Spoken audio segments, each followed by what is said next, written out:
as I said in my previous reply, there is a background why this pattern of NEET examination is conducted. With utmost respect to this House, I am again politely saying, due to different views, Honorable Supreme Court has categorically twice said this centralized examination pattern has to be there. Regarding some anomalies, very government has nothing to hide. We have put all the facts in front of Supreme Court. Very right now, Supreme Court is hearing that case. It will be proper to just wait and watch what Supreme Court is giving instruction, and this House is open to any kind of discussion. Akhilesh Yadav ji, 1 minute में सबका जवाब दूंगा आज. चलो बैठो. अध्यक्ष महोदय, मैं आपका धन्यवाद देना चाहता हूं. देश के बहुत महत्वपूर्ण सवाल पर आपने मुझे पूछने का समय दिया है.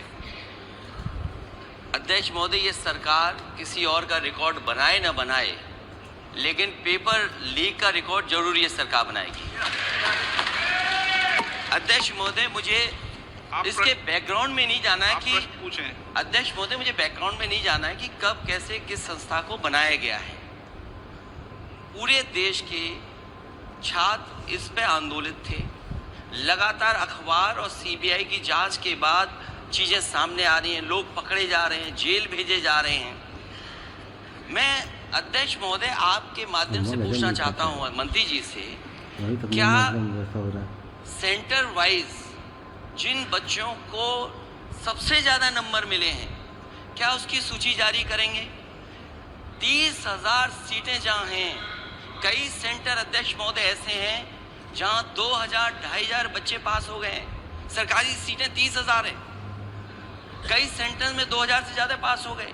कई प्रदेश के ऐसी जगह है जहां पर कुछ सेंटर से 600 से 650 से ज्यादा सबसे ज्यादा नंबर हैं.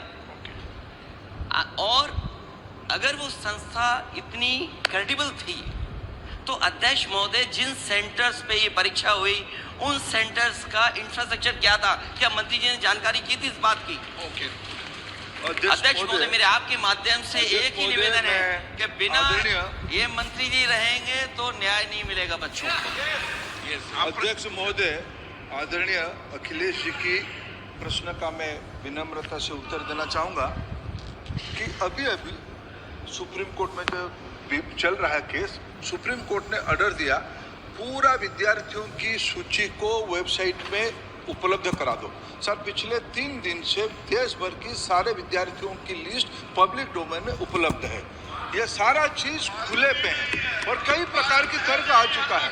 सर, मैं एक अभी उसमें केरल के विद्यार्थी भी अच्छे किए हैं. क्या हम ये कहेंगे भी वहां भी कुछ गड़बड़ी हुई थी? ऐसे आरोप करना, मैं देश की ग्रामीण इलाका, देश की एसटी एससी इस बार सबसे अच्छा परफॉर्मेंस करने वाले देश की एसटी एससी ग्रामीण बैकग्राउंड आर्थिक पिछड़े लोगों की है. क्या हम उनकी मेधा को हम चुनौती देते हैं? और बाकी रहा क्वेश्चन पेपर लीक की. सर, मैं शुरू से मेरा एक स्टैंड रहा, राजनीति नहीं करना, लेकिन अखिलेश जी जब वहाँ दायित्व में थे उस सूबे की, सर सारे सूची है कितने बार उत्तर प्रदेश में क्वेश्चन पेपर लीक हुए हैं. माननीय एक मिनट प्लीज. एक मिनट. राहुल गांधी जी, आप क्वेश्चन पूछना चाहते हैं? Speaker sir, it's obvious to the whole country. It's obvious to the whole country that there is a very serious problem in our examination system. This is not just a question of NEET, it is in all the major examinations. Now, the minister has blamed everybody except himself. Right? I don't even think he understands the fundamentals of what is going on here. आप प्रश्न क्या है आपका? आ रहा हूँ sir. Sir, ये मैं question को सेटअप कर रहा हूँ, इसलिए प्रश्न पूछ रहे हैं. ये the issue is that there are millions of students in this country who are extremely concerned at what is going on and who are convinced that the Indian examination system is a fraud. That is what is at stake here. Millions of people believe that if you are rich, If you're rich and if you have money, you can buy the Indian examination system. And by the way, and this is the same feeling that the people in the opposition have. And that is why we are asking some very simple questions to Honorable Minister. Number one, as this is a systemic issue, what exactly are you doing to fix this issue at a systemic level?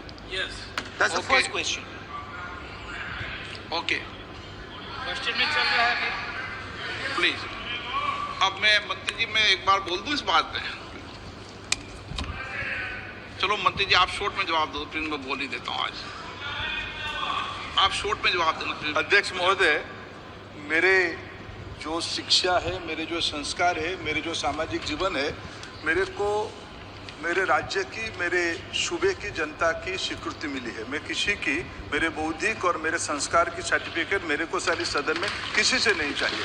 देश की प्रजातंत्र में चुन के मेरे नेता प्रधानमंत्री मोदी जी को प्रधानमंत्री की भूमिका दिया है। मैं उनकी निर्णय से यहाँ उत्तर दे रहा हूँ इस सदन को।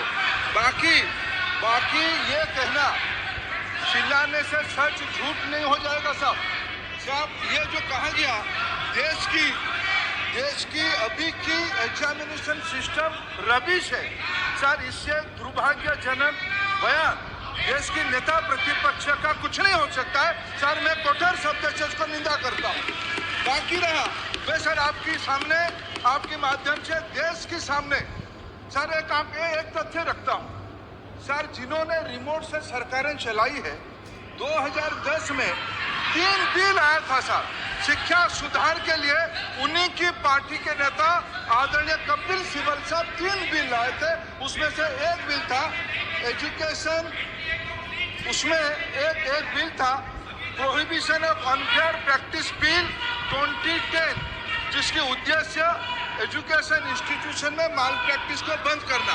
सर मेरे सरकार की हिम्मत है, अभी हमने पब्लिक एग्जामिनेशन की रेगुलरिटीज में बिल लाए, कानून बनाए। क्या मजबूरी था कांग्रेस पार्टी की, क्या मजबूरी था नेता प्रतिपक्ष की? उन्होंने उस बिल को उल्टा किया, किसके दबाव में उल्टा किया? क्या निजी मेडिकल कॉलेज की दबाव में, उनकी घूसखोरी की दबाव में उन्होंने उस बिल को उल्टा किया था? सच सुनने की सामने ही है ये। मैं किसी की विद्वता में प्रश्न नहीं उठाता हूं, लेकिन सच 2010 में शिक्षा सुधार की बिल उन्हीं की सरकार ने लाया था, दबाव में उन्होंने उल्टा किया। ये हमको प्रश्न पूछते हैं।